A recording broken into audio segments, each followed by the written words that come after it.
Et au bout du bateau, il y a une espèce de créature ailée.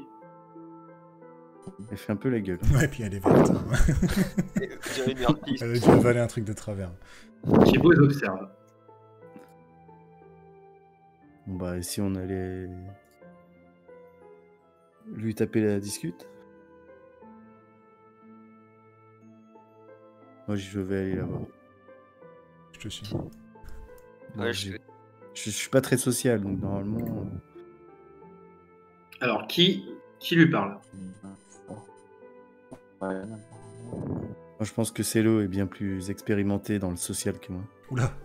Toutes les femmes lui tombent à ses pieds en ce moment. Donc, Non, c'est plutôt lui qui tombe au pied des femmes. Oui, c'est ça. Comme un bon asocial.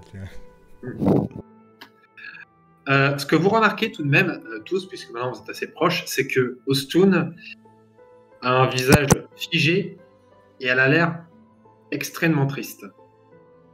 Voire déprimé, voire dépressif.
Alors si c'est pour parler à une dépressive, en plus, non merci. Laisse du vent, mec. Elle vous regarde d'un air un peu passif et vous demande: vous êtes venu pour m'achever, héritier du cratère? What? Mais non. Non, on est venu pour vous demander de nous aider. Si vous êtes venu pour me demander de tuer mon fils, désolé, mais je ne peux m'y résoudre. Votre fils? Votre fils. C'est qui le fils? Vous êtes en guerre contre Enoch, non? Enoch est votre fils? Oui. Ah. Bluff. C'est du bluff. Attends. Il doit tenir plus de son père alors.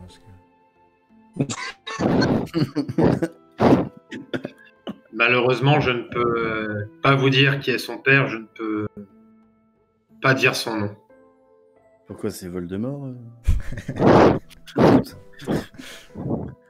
Mais excusez-moi, mais on est venu ici, c'était pour vous demander votre aide plutôt, parce que notre aide non. Mais parce que Enoch, votre très cher fils, est en train un peu de mettre le monde à feu et à sang, ou tenter de mettre le monde à feu et à sang. Et vous restez là, vous voulez pas nous dire... On vient pas vous demander de tuer votre fils, mais non, nous, voilà, on peut le faire. Dans l'état actuel des choses, vous ne pouvez pas le vaincre. Mais je connais un moyen. C'est pour ça qu'on Nous sommes toutes oui. Je ne peux résoudre à tuer mon fils, et je ne peux me résoudre à continuer à vivre.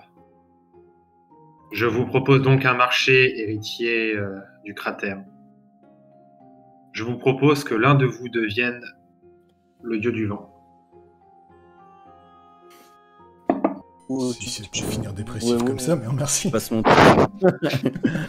Est-ce qu'il y a un lien entre le vent et la foudre ou ça n'a rien à voir?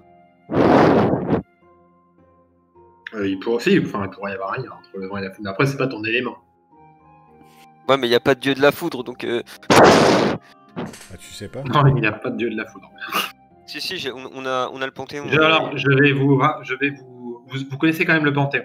Donc, je vais vous l'expliquer rapidement. Bon, il y a 13 dieux. Il y a le plus puissant des dieux, un peu comme un Zeus dans ce lore. Vous avez Astol. Astol, qui est donc le dieu de la magie. C'est le plus puissant des dieux.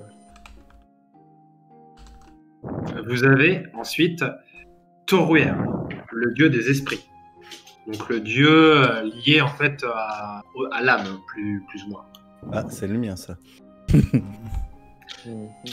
Vous avez Faogis, le dieu ou la déesse, on ne sait pas trop, puisqu'il n'a pas vraiment de sexe, Faogis, dieu des merveilles. Phocana, la déesse forgeron. Uxfi, la déesse de la sagesse. Ostun, donc celle que vous avez en face de vous, la déesse du vent, qui est censée être mariée plus ou moins au dieu de la bière, qui s'appelle Mémos. Ton micro, Ethan. Pardon. Il y a quelqu'un là? Guédana, la déesse des batailles. Oudoum, le dieu des flammes. Donc Mémos, comme je vous ai dit, le dieu de la bière, qui est marié à Ostun. Digdal, le dieu du jugement. Otuna, la déesse de la mort. Githris, la déesse de la poésie, qui est la femme aussi du coup du dieu de la magie, donc le dieu le plus puissant. Et Shulor, le dieu de l'existence. Ce sont les 13 dieux qui composent le panthéon que vous connaissez.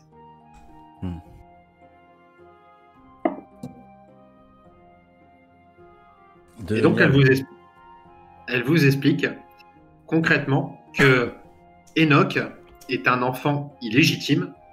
Donc ce n'est pas le fils de Mémos, ce n'est pas le fils de son mari. C'est un enfant illégitime qu'elle a eu avec un autre dieu, mais un dieu qui donc a été banni. Et c'est pour cela qu'elle ne peut pas prononcer son nom. Puisque Astol a banni son nom, a banni sa fonction. Donc ce dieu, en fait, personne ne peut prononcer son nom tant que Astol ne l'autorise pas. Et vous ne pouvez pas rencontrer Astol tant que vous n'avez pas rencontré les 12 autres dieux. Vous pouvez pas les plier à l'envers?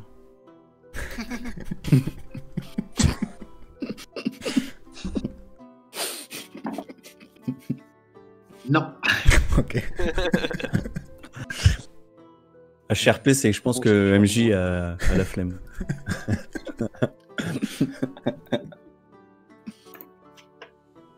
Alors, j'aurais bien besoin d'une petite précision. C'est quoi cette histoire de devenir le dieu du vent là? Qu'est-ce que ça signifie? En fait, le dieu du vent. elle vous propose que l'un de vous prenne sa place. Ce qui implique, donc, elle vous l'explique, si l'un de vous devient le dieu du vent, il faudra demander l'autorisation à Astol de pouvoir quitter Lyria pour du coup combattre Enoch. Donc il faut déjà convaincre Astol. C'est-à-dire qu'il faut rencontrer les 12 autres dieux. Enfin les 11 autres dieux pour le coup. Et par rapport à ça, ça veut dire qu'une fois la guerre terminée, il faudra revenir sur Lyria et y passer sa vie. Ça fait À savoir beaucoup de l'éternité, temps, quand même. À savoir l'éternité. Il y a des jours de congé?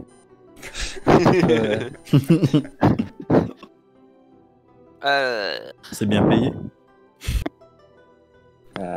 Moi, je veux bien remplir cet Andorra. Oui, parce que ça aurait été compliqué pour Chavinos, je te l'accorde. Le mec, il a un démon. Et il est dur. Si personne n'existe de vous. Ça, c'est le moment où tout le monde se retourne vers Pandora. En plus, je suis derrière tout seul. Non, Non, et puis... Bah allez, oui. Moi je dis Ethan serait bien aussi. Non. Je veux pas aller passer l'éternité sur un putain de bateau volant. Je suis pas venu ici pour passer le restant de mes jours dans une société divine à la noix. Donc qu'est-ce qu'on fait les gars alors du coup on accepte. Il y en a un qui accepte ou Vous n'êtes pas obligé, Oui, d'accepter. Accepté, hein, Ouais. Parce qu'en plus, rencontrer les 11 autres dieux pour... Oh là là. Ça va être long, ça. De toute façon, si vous voulez rencontrer Astol, donc le dieu de la magie, vous serez obligé de voir les autres dieux. Ouais. Écoutez, moi je pense que voilà, on a vu un dieu, maintenant allons voir un autre. Ouais, non, mais c'est Ouais. celui-là qui est le plus important, puisque... C'est la mer. Voilà. Mais Ouais, sinon, mais il n'y a, elle m'a pas l'air de- y a pas autre chose, parce que... En fait, on est d'accord, bon, j'ai compris qu'elle voulait pas tuer son fils. C'est plutôt compréhensible, on va dire. Mais par contre, est-ce qu'elle est satisfaite de l'état actuel des choses, de ce que fait son fils, de ce qu'il est devenu? En fait, ce que tu comprends, Ethan, c'est qu'elle est dans un état où, concrètement, elle se laisse mourir. Là, depuis des milliers d'années, elle se laisse mourir. Mais c'est lié à ça, ou c'est dû à autre chose? Mais c'est lié à ça. Ok. Moi, ce que je voudrais savoir, enfin, je voudrais poser une question directe à Ostun. Mhm. Étant donné que elle semble un peu déprimée par tout ça, est-ce qu'elle aurait pas une idée d'une solution pour un truc gagnant-gagnant, quoi? Le but, c'est de stopper. En fait, elle te regarde et elle te dit, vous n'êtes pas dans le monde des humains. Vous êtes dans le monde des dieux. Et ici, le seul qui décide de ce qui se passe et de ce que nous pouvons faire, c'est Astol. Et d'ailleurs, si vous voulez partir d'ici, je ne suis même pas sûr qu'Astol vous le permette. Partir de Lyria? Mhm. Déjà, je ne comprends pas comment vous avez pu faire pour entrer dans Lyria. Bah, Si on vous est êtes- passé par la porte. Oui, vous pensez que c'est aussi simple que ça d'entrer dans le territoire des dieux? Vous n'avez pas trouvé que c'était un peu facile? On a pris la bonne porte. Il n'y On a a fait pire que ça. qu'une seule porte à Lyria. Si vous êtes entré à Lyria, c'est que quelqu'un voulait que vous y entriez. Maintenant, la question c'est, est-ce qu'il est d'accord pour que vous sortiez? Bon, en gros, elle veut pas parler, quoi. Je pense que la personne qui nous a acceptés ici, elle est un peu comme nous, elle veut que tout se termine dans le monde du cratère. Et que votre fils soit une bonne fois pour toutes écarté de tout ce qui se passe. Les dieux ont chacun leurs intérêts et ont chacun leur but. Je ne suis pas sûr que la personne qui vous a fait venir ici avait de bonnes intentions. Bonnes intentions. Je comprends pas, qu'est-ce qui vous empêche de nous dire le point faible d'Enoch? Le point faible d'Enoch, c'est le vent. Car je suis sa mère. Il y a un autre point faible, mais je ne peux pas le dire puisque C'est son père. Voilà. Puisque de toute façon, je ne peux pas. La magie de ce lieu m'en empêche. Je suis une déesse, je ne suis pas un humain, je n'ai pas de libre arbitre comme dit. Mais est-ce que si on prend votre pouvoir de Dieu, vous êtes du coup considéré comme une humaine et vous pourrez nous dire? Si vous prenez, je ne suis pas née humaine, si vous voulez, si vous comprenez. En gros, si vous prenez mon pouvoir divin, je meurs. Ça permettrait. Ouais. C'est la seule façon que j'ai d'ailleurs de mourir. J'aurais pu lire dans ses pensées. Et est-ce qu'il est possible de prendre les pouvoirs d'un dieu sans pour autant en devenir un? La connaissance, je n'en sais rien. Bah écoutez, vous avez le dieu de la sagesse qui pourra peut-être vous éclairer. On a une piste. Ouais. Bah écoutez, qu'est-ce qu'on fait Non mais ça changera pas grand-chose. De toute façon, si elle meurt, On aura Qu'est-ce pas que plus d'infos. Si tu veux, pour elle, si elle meurt, en fait, elle attend que ça. Mais elle ne peut pas. Ouais, En Je fait, veux elle dire, ne peut pour même nous, ça pas. change rien, tu vois. C'est dans ce cas-là, on s'en fout. On va pas prendre sa place juste pour qu'elle meure. Tu vois. Non, mais l'idée c'est que si on prend ses pouvoirs, on la tue, on récupère les pouvoirs, mais par contre on ne devient pas un dieu, et du coup on peut se barrer. Ah, vu qu'on est des humains, peut-être. Ou- Non, par contre, si vous récupérez ses pouvoirs divins, vous allez devenir le dieu. Enfin, c'est la personne qui va le prendre va devenir le dieu du vent. Ok. Mais Et du coup, on aurait. Une fois que ouais, vous serez le dieu du vent, vous êtes plus ou moins bloqué. Enfin, vous n'êtes pas plus ou moins. Vous êtes bloqué à Iria. Sauf si vous demandez l'autorisation à Astol, puisque c'est lui, en fait, si vous voulez, qui maîtrise, en fait, comme je le dis, c'est pas tangible. C'est-à-dire que c'est plusieurs univers, et il y a Astol qui maîtrise tout. C'est Astol qui décide de tout. Donc, s'il y a un de vous qui devient le dieu du vent, il ne peut plus partir, sauf s'il a l'autorisation d'Astol. Il risque de nous forcer à rester. Sachant que même vous, de là où vous êtes, vous savez pas si vous pouvez partir. Est-ce que Astol nous entend en permanence dans son univers? Alors, Astol n'est pas omniscient. D'accord. Astol, c'est pas non plus il contrôle. Enfin, il est le roi, on va dire entre guillemets, celui qui décide à Lyria, mais il n'est pas omniscient. Bon, qu'est-ce qu'on fait? Ouais, On va voir le dieu de la sagesse alors. Bah ouais. Ouais, faut qu'on regroupe plus d'indices sur comment on pourrait faire. Soit si on se lance de façon trop hâtive. Alors, faites-moi un test de mental. Oh, premier test de la saison 4. Ah, deuxième. Ça passe. Moi aussi, ça passe. Ah, je sais pas. De toute façon, c'est celui qui a fait le plus bas. Célo, tu repères dans ta poche, enfin dans une de tes poches, un espèce de médaillon qui n'était pas là initialement et qui est sûrement apparu quand tu t'es téléporté. Et sur ce médaillon, il y a les différentes divinités qui sont représentées avec une espèce d'aiguille. Sachant que tu vois aussi qu'il y a le visage, enfin, en tout cas le dieu, enfin, l'espèce de créature qui vous a fait téléporter d'un passage à un autre. Donc c'est à toi de tourner l'aiguille pour apparaître dans un autre lieu. C'est sûrement comme ça que tu vas pouvoir choisir où tu veux aller. Ok, j'avais rien compris. C'est une télécommande de téléportation. Voilà. Bah, du coup, on va voir le dieu de la sagesse, c'est ça. Je suis d'accord. Bah, je vais mettre Ouais. l'aiguille sur le dieu de la sagesse. Ok. Qui s'appelle. Ousfi. Ousfi. Alors.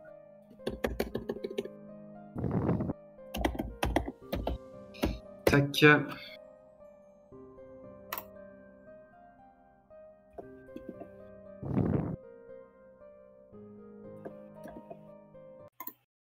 On aurait peut-être dû lui laisser une corde à l'autre là. On aurait pu lui offrir une corde, effectivement.